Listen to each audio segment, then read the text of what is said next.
This next piece is entitled The Garden of Life. You are the gardener of your garden, yes? Your garden is your environment, your surroundings, your nest. If the gardener fails to manage the management of the grass, then I guess the garden becomes less of a garden and more of a mess. Nevertheless, the elements are all resources for your settlement. Enjoy with embetterment. Your settlement is your location for now. Are you settled in?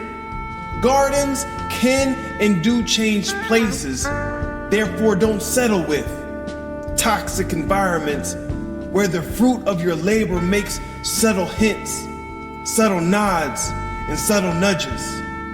The groan of the earth. Communication is clear when you can hear its subtle hunches.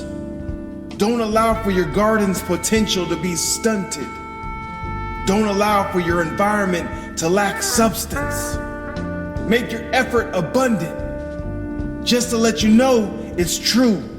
You do reap what you sow, and this revelation is huge. Get this and you'll get yours. Put God first and He'll kick down doors.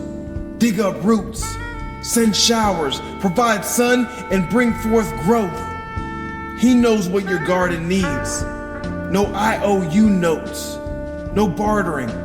You're not a martyr for things. No martyring. Get your hands dirty in your life's garden. You're a gardener. Start gardening. The Garden of Life.